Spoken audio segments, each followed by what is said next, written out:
The fact that this alleged situation was created to further their position on abortion. And that was Fox News contributor Emily Compagno calling this story a fabrication. That a 10-year-old girl was a rape victim in Ohio, 10 years old. And she was forced to have to travel out of the state to Indiana. The story of a 10-year-old needing an out-of-state abortion sent conservatives into damage control mode. The Indianapolis Star has actually been accused of inaccurate reporting before. The New York Post declared activist tale of a 10-year-old rape victim's abortion looks like a lie. And when the Washington Post fact-checker called it a one-source story and a very difficult story to check, Ohio Congressman Jim Jordan tweeted, "Another lie. Anyone surprised?" South Dakota Governor Kristi Noem, "Now it looks like the story was fake to begin with, literal fake news from the liberal media." But as could have been predicted, the conservatives had egged themselves in the face.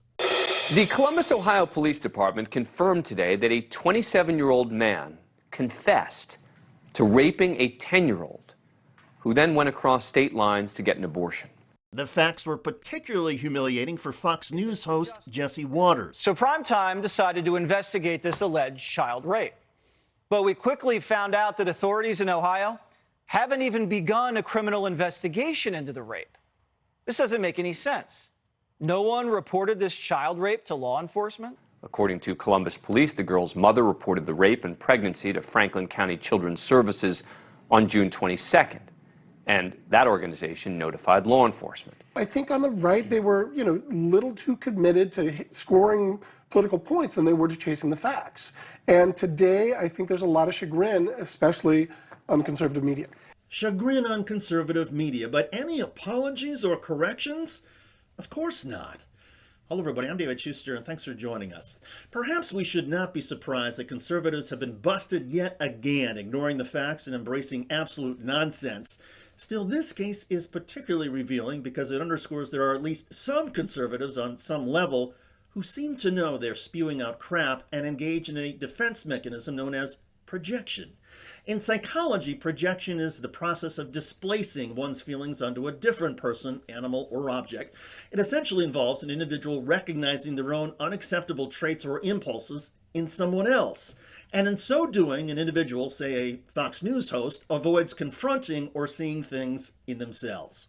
Look at the screen during Jesse Waters' show. Biden pushed story without checking any facts. Does Fox News primetime care about the facts? How about this? Kamala's been fooled before. Fooled, eh? What are they hiding? Jesse, what are you hiding? Shame? Self-respect? Media ran with story. Does Jesse Waters and Fox News ever run with a story a bit too quickly?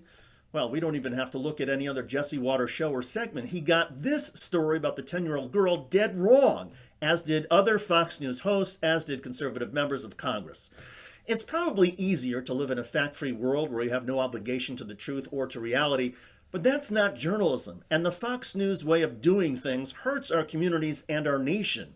The damage from Fox News far exceeds my ability to synthesize it in one segment or an hour or even a 10-part series, but just remember, Fox News is in the business of entertaining their audience, not informing them. Fox News does not care about the facts or the truth, whether it involves you or whether it involves a 10-year-old girl who has been raped and must cross state lines to get an abortion.